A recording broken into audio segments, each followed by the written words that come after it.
watching Nation at 5 with me, Ridhima Bhatnagar. Straight to our top focus. High alert has been declared in Maharashtra's Raigad district after a suspicious boat was found on the beach with 3 loaded AK-47s and ammunition.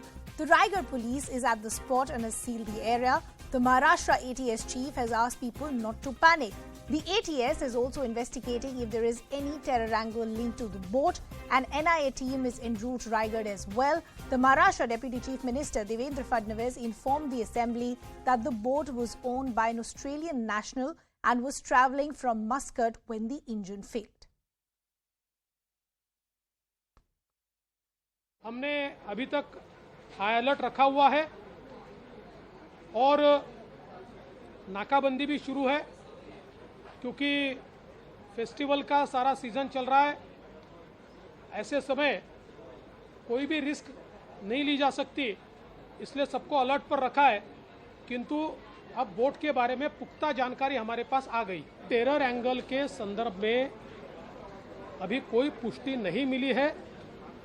अभी तक जो जानकारी मिली है उस जानकारी के अनुसार ये ड्रिफ्ट होकर ये बोट आई है। ऐसे मसलों में कोई भी एंगल हम कभी रूल आउट नहीं करते, उसकी पूरी तफ्तीश हम करते रहेंगे। What is the security threat? The information what has been given to us right now as a local representative is very primary information, so it wouldn't be appropriate to go in details of it. Right now, the two things which are important from the point of view of security is one, the inquiry should happen, and that should not that a special ATS team or special agency team should be appointed for it. That's one thing. And second, the most and the utmost important is the security of people. So the state government should immediately make an announcement regarding the security issues. That's one. They should announce whatever steps will be taken forward by the state government. I would urge the state government that they should approach the central government agencies as well. ये बहुत ही धक्कादायक बात है, बहुत आश्चर्य करने लायक बात है कि सीमा पे जो सीमा सुरक्षा दल है वो क्या कर रहा है। इतनी सी छोटी सी बोट कैसे आ सकती है? महाराष्ट्र में कुछ करने के लिए वो आई होंगी, ऐसा कोई बात मैं नहीं कहूँगा कि महाराष्ट्र में कुछ नहीं होना चाहिए, यही हमेशा मेरी भावना रहेगी। लेकिन जो भी एजेंसियों के ऊपर जिम्मेदारी दी गई है कि आपको ये सुरक्षा देखनी है, क्या ये उनकी जिम्मेदारी नहीं थी? CNN News 18 has now accessed details of the route that was taken by this boat that was found in Raigad. Top intelligence sources have now told CNN News 18 that the boat last sailed from Dubai in the months of May and June of 2022. It sailed with 3 crew members and 5 passengers. On the 26th of June of this year, the boat had raised a distress call. This was on account of bad weather off Oman. On the 27th of June again of this year, a Korean naval vessel had rescued all the personnel and the boat was under tow. During the journey, the tow broke, following which the boat was set adrift. The security agency Neptune Maritime Security has now confirmed the serial numbers of the missing weapons. Top intelligence sources say there is no terror angle. That's the big update that we're getting to you on CNN News 18, where we've not only tracked the route as far as this boat is concerned, but also what top intelligence sources are saying, that there is no terror angle. Let me also bring in our guests who are joining us this evening. Geopolitical analyst Patikrit Payne is joining us on the broadcast. We also have the former IPS and ex-DGP from Punjab, Shashikant, also on the broadcast with us. Good to have both of you on the broadcast with us. Patikrit, let me begin with you first with the sketchy details that we have and the initial information coming in, but more importantly, the information that we've just broken for our viewers of what top intelligence sources are telling, that there is no terror angle. Well, once the agencies are saying it, we have to go by that. But Ridhima, there are 2-3 things we have to understand. Number one, when it comes to India, let's not presume that every terror threat or risk are only from China and Pakistan. Let us also understand one thing. I am completely, although discounting this issue, let us also understand one thing, that there are elements in the West also who are not very happy with an assertive India, with an independent foreign policy, which is keeping good relation with Russia as well, and is steering and chartering its own route and destiny, which is at times decoupled from West as well. We have seen time and again the West has been trying to create problem in this country. There are so many indications that so many so-called orchestrated violence and anarchy-like situation in this country had funding from the West. So while we completely discount this possibility, there is no denial of the fact that such private military contractors have been involved in many such incidences in the Middle East or Africa, where you have a plausible deniability factor. And if something can just float and move around and reach the shores like this, then those organizations should be taken into task. I mean, the company which is claiming that this product, this consignment belongs to them. True. So where are the alerts? I mean, something like this should have an RFID. They could have identified it. They could have alerted the Indian authorities as well. Have they done that? That is something that we have to wait and watch. Let's also realize one thing, Riddhima. Today, there is a huge consignment of arms and ammunition which has been left in Afghanistan by the Americans, and which is now getting sneaked into Pakistan, and they're being used in Jammu and Kashmir, including something called steel bullets, which are armor piercing. And Indian security forces are suffering because of that. So while we discount this, we cannot completely discount the possibility of certain elements in the West also trying to create some kind of destability or some kind of an attack, something. I'm not directly accusing in India. Okay, particularly I'll just request you to stay on with us. And before I bring in Shashikant as well, I want to bring in my colleague Vinaya, who's been tracking all these developments for us. Vinaya, we're also now putting out a new set of visuals where we can see certain bomb squads that have reached the spot as well. What is the latest that you're picking up as far as the investigation is concerned? Well, right now what we are learning is that, since the police are making sure that there's absolutely no stone left unturned, we are seeing that a bomb disposal van has already reached Srivardhan in Raigad, where this yacht was found. Thorough inspection is going on. In fact, we are bringing you the latest visuals of that thorough inspection of the bomb detection squad approaching the yacht. It will inspect the yacht and it will try to make sure if there is any further security threat from the yacht. As of now, though, the government has reasons to believe, police have reasons to believe that these are abandoned vessels after they could not be towed away. But still, as of now, since the government is extremely wary and not ruling out the terror angle whatsoever, and after the recovery of arms and ammunition, though the company which was responsible, that's the Neptune P2P group, which provided private security and has taken ownership of the arms and ammunition on Lady Han. At the same time, the authorities trying to make it amply clear that it will not take this lightly, and that is why we have seen that while the ATS team is already monitoring, while the NIA team is already on their way to reach the location, the Maharashtra police squad, bomb disposal squad, has already reached the location. It's inspecting the yacht as we speak.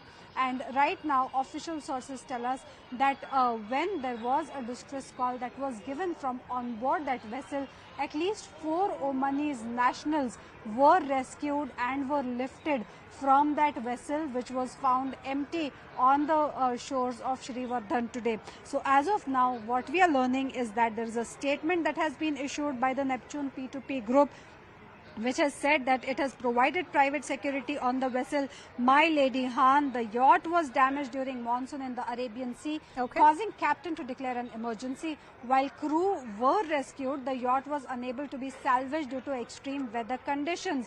The group has also said that it's working with the owner of the company and the Indian and UK authorities to determine the official procedures for retrieving of the material that has been found on board. So on one hand, the company is trying to retrieve the material, particularly the arms and ammunition, the sophisticated arms and ammunition found. On the other hand, the police trying to make sure that there is no bomb or any other threat on board that yacht that has drifted off to Raigad. Back to you. Okay, Vinay, I'll just request you stay on with us. Let me bring in Shashikant in the conversation as well. As my colleague Vinay was pointing out, while officials on the ground have enough reason to believe that these were abandoned vessels, the ATS hasn't ruled out a terror angle completely because of the arms and ammunition that was found on those vessels as well. In a situation like this, what is the protocol that follows? You're asking me. Shashikant, yes, that's for you. You're asking me, ma'am. Hello? Yes, that's for you. Hello? You're asking me, ma'am? Yes, Shashikant, please go ahead. We can hear Get your you. voice. Hello? Okay, we'll just try and re-establish that connection with Shashikant. But Patikrit, let me take that same question to you as well. While officials on the ground have reason to believe that yes, there were distress calls that were made, these are abandoned vessels, nobody can take away from the fact that there was arms and ammunition that was found on these vessels as well. And of course, a lot of comparisons were made to what we had seen during 26/11 as well. Yes, Ridhima, it's like once bitten, twice shy. We have faced similar Absolutely. situations, and similar route was used both for the 93 blast when the consignment of RTX came in, and in 2008 as well. So I think under the Arms Act, a different kind of actions will definitely be taken. The officials from those organizations will be asked to come in India, depose in India, and there will be some kind of questioning that will be done. And I think I want to ask and wonder as to whether those if it can get drifted like this, why is it that there is no GPS enabled system inside it, or an RFI enabled system like this? I mean, it could have reached wrong hands. It could have been used then on Indians, even if that organization may or may not have had any. So how was this not intercepted? Yes. Before it actually could have unfortunately reached wrong hands. But I believe Shashikant is now back with us. Essentially, what I was trying to understand, because the ATS hasn't ruled out a terror angle as of now, what is the protocol that follows in situations like these? Yeah, just say a couple of things. I'm speaking as a former top intelligence man, as also a former cop, right? Was the Indian space, whether it's territory, whether it is air, whether it's a coastal distance, people have been trying to get in. I'll just say right from 95 when Purulia had happened. In the recent years, 2013, 2022, before that 2008, attempt was made to bring in certain arms and ammunition to connect to the territory. And I agree with the gentleman who was speaking before me. Yes, they are trying to push in arms and ammunition even through Afghanistan. And this morning only, in Jammu and Kashmir border, lots of arms and ammunition and explosive was dropped right on the international border. So taking this particular thing into perspective, I'll say that I'm not a sort of a conspiracy theorist, but we have to be careful. Number one, if it was attached to a yacht, I don't know of any yacht which carries AK-47 rifles and ammunition, etc., etc. Okay, they were Omanis. Yes, they said they were rescued.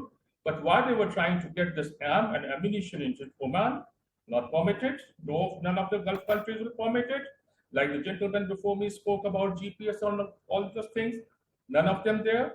And again, the boat drifted right from Oman or Dubai, from where it started, and gets into Indian territorial waters. And we have exclusive right on our territorial waters, whether it is your territorial maritime zone, immediate one, or the exclusive maritime zone, or we have a 7,000 of kilometers of maritime border with 7 countries. I'm surprised why it could not be spotted. Okay. And more important that the boat didn't have anything to identify, no papers, no nothing, no GPS. To me, it sounds like a conspiracy to send in arms, maybe a limited number. Maybe those guys wanted to come into India again. But again, like I said, I'm not a conspiracy theorist. But again, I'll say yes. All the agencies have looked at this aspect, these things very carefully and in all details. Thank you. Okay. Pertinent questions that you're raising, Shashikant. I want to quickly go back to my colleague Vinaya, who continues to be with us. Vinaya, the reason the ATS is not ruling out a terror angle is because of the recovery of the arms and ammunition, as many as 3 AK-47s and about 10 bullets. Till the time the investigation is over and a terror angle can be ruled out, what about the security arrangements on the ground? How are they being beefed up in and around the areas? Well, the security arrangements have been completely beefed up, let me tell you, Ridhima, because it's not just in Raigad where the boat was found, but also in neighboring areas, may it be Ratnagiri, may it be other areas. In fact, even in Mumbai, security has been beefed up. So we have seen that nakabandis have been put in place at several locations across the Goa-Mumbai highway, which is the connecting highway. Of course, one cannot help but remember the dastardly 1993 terror attacks during that time as well. The ammunition had come from the sea route to Konkan, that is in Raigad district, Harihareshwar, if I'm not wrong, from where it was transported by road. So the security agencies trying to make sure that there is no untoward incident that happens, while right now, there is no terror angle that has been reported, and we have reported exclusively on this. We have accessed the travel details of the yacht to Raigad, where we have been able to ascertain that Neptune Maritime Security has already confirmed the serial numbers of the missing AK weapons which have been found on the yacht. So as of now, though the agencies have maintained that there's no reason to panic and there's absolutely no terror angle that can be seen as of now, there are several facets with respect to the safety and security, considering the proximity to Mumbai as well. And that is why we see that security arrangements have been put in place at several places. Mumbai already on high alert. In fact, we saw soon after this alert came in, the police commissioner of Mumbai, Vivek Phansarkar, reached the assembly in no time, held a closed door meeting with the deputy chief minister of Maharashtra, who's also the home minister, briefed him about the entire situation. So in some sense, we can see the alertness within the system here that though the terror angle has right now been denied, it still is taking all the precautions to make sure that, at a time when festivities are to occur here in Maharashtra, particularly in Mumbai, there should be no security hazard. Back to you. Okay, Vinay, we request to stay on with us. I quickly want to go back to Patikrit. Patikrit, taking on from what Vinay is pointing out, that considering the fact the security agency now has confirmed the serial numbers of all these missing weapons, that's why many officials on the ground are possibly now ruling out a terror angle. But till the time the investigation is complete, we cannot be sure of anything. What are the red flags that still remain for you?